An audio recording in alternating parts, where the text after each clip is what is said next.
ನಮ್ಮ ಆಸೆ ಕರ್ನಾಟಕದಲ್ಲಿ ಸದೃಢವಾದಂಥ ಸರ್ಕಾರ ಸುಮಾರು 140 ಕೂಡ ಕಾಂಗ್ರೆಸ್ ಪಕ್ಷದಿಂದ ಗೆದ್ದಿದ್ದಾರೆ.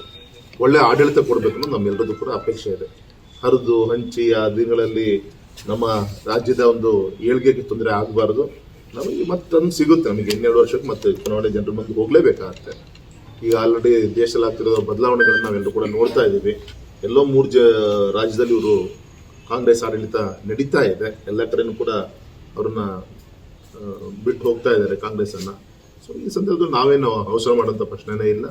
Wait and see. ಮತ್ತು ನಾವು ಕಾಯ್ದು ಒಳ್ಳೆಯ ವಿರೋಧ ಪಕ್ಷವಾಗಿ ಕೆಲಸ ಮಾಡೋದು ದಿಕ್ಕಲ್ಲಿ ನಮ್ಮ ರಾಜ್ಯಾಧ್ಯಕ್ಷರು ಈಗ ಆಲ್ರೆಡಿ ರಾಜ್ಯದಿಂದ ಪ್ರವಾಸನೂ ಕೂಡ ಮಾಡ್ತಾರೆ. ಒಂದು ಪ್ರಶ್ನೆನೆಲ್ಲ ನಾವು ಜನ ನಮ್ಮನ್ನು ಅಧಿಕಾರದಿಂದ ಒಂದು ವಿರೋಧ ಪಕ್ಷವಾಗಿ ಕೆಲಸ ಮಾಡಿ ಅಂತೇಳಿ ಜಾಗದಲ್ಲಿ ಕೂರ್ಸಾಗಿದೆ. ನಮ್ಮನ್ನು ಪ್ರಶ್ನೆನೇ ಇಲ್ಲ. ನಾವು ವಿರೋಧ ಪಕ್ಷದಲ್ಲಿದ್ದು ಜನರ ಒಂದು ಏನು ಆಡಳಿತ ಪಕ್ಷದಿಂದ ಏನು ಅನ್ಯಾಯ ಆಗ್ತಾ ಇದೆ ಅವೆಲ್ಲ ವಿಚಾರಗಳನ್ನು ತಗೊಂಡು ಜನರ ಮಧ್ಯೆ ತೆಗೆದುಕೊಳ್ಳುವಂಥ ಪ್ರಯತ್ನ ಮಾಡ್ತೀವಿ ಹೊರತು ನನ್ನ ವೈಯಕ್ತಿಕ ಅಭಿಪ್ರಾಯ ಈ ಒಂದು ಗೊಂದಲದ ನಾವು ಸಂದರ್ಭನೇ ಬರಲ್ಲ, ಪ್ರಬಲ ಸಂದರ್ಭ ಬರಲ್ಲ. ಮುಖ್ಯಮಂತ್ರಿ ಘೋಷಣೆ DCM ಹೇಳ್ತಾ ಇದ್ದಾರೆ, ಅವರೇ ಸ್ವತಃ ಹೇಳಿರಲ್ಲ, ನನಗೆ JDS BJP ಯಾರ್ದು ನನಗೆ ಅವಶ್ಯಕತೆ ಇಲ್ಲ, ನನ್ನ ಪಕ್ಷದ ನನ್ನ ಗಾದಿಗೆ ಏರ್ತೀನಿ ಅಂತ ಕೂಡ ಈ ಟ್ವೀಟ್ ಕೂಡ ಮಾಡಿದ್ದಾರೆ ಅವರು. ಸಂತೋಷ. ಅವ್ರ ಸಂಘಟನೆ ಜನ ಆಶೋಧ ಮಾಡಿದ್ದಾರೆ 100 ಚಿಲ್ಲರೆ ಕ್ಷೇತ್ರದಲ್ಲಿ.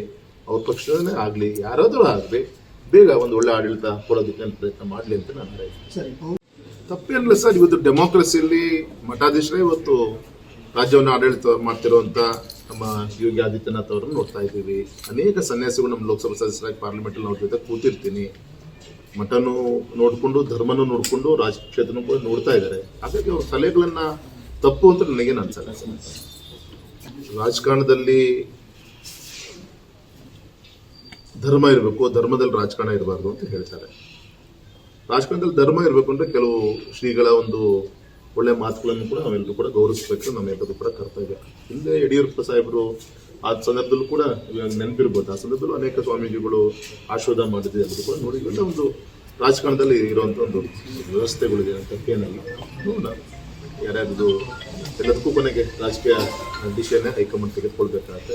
ಎಲ್ಲ ವಿಚಾರಗಳಲ್ಲಿ ಇಷ್ಟು ದಿನಗಳ ಮೇಲೆ ಸ್ಪಷ್ಟವಾದಂಥ ಇವತ್ತು ಏನು ಪೋಸ್ಟ್ ಮಾಡಿದ್ದಾರೆ, ಎಲ್ಲರೂ ಸ್ಪಷ್ಟವಾಗಿ ಅಂದರೆ ಏನು ಇಲ್ಲದನ್ನ ಯಾರು ಕೂಡ ಹೇಳಲಿಕ್ಕೆ ಹೋಗಲ್ಲ. ಸೊ ಇದು ಅರ್ಥ ಏನು ಇತ್ತು, DK ಅವರು ಟ್ವೀಟ್ ಮಾಡಿದ್ದಾರೆ ಅಂದರೆ ಸೊ ಅದೆಲ್ಲೊಂದು ಕಡೆ ಚರ್ಚೆ ಆಗಿದೆ ಅಂತ ಅದು ಅರ್ಥ ಆಗುತ್ತೆ. ಯತೀಂದ್ರ ಅವರು ಅಪ್ಪಾಜಿನ 5 ವರ್ಷ ಇರ್ತಾರೆ, ಯಾವುದೇ ಹಗರಣ ನಮ್ಮ ತಂದೆ ಬಗ್ಗೆ ಇಲ್ಲ ಅಂತ ಮಗ ಪಾಪ ತಂದೆ ಪರವಾಗಿ ಸಹಜವಾಗಿ ಅವ್ರು ಹೇಳಿಕೆ ಅವ್ರು ಕೊಟ್ಟಿದ್ದಾರೆ. ಎಲ್ಲದೂ ಕೂಡ ನಾವು ನೋಡ್ತಾ ಇದ್ದೀವಿ. ನೋಡೋಣ ಅವ್ರ ಹೈಕಮಾಂಡ್ ಯಾವ ದಿಕ್ಕಲ್ಲಿ ತೆಗೆದುಕೊಂಡು ಹೋಗ್ತಾರೆ.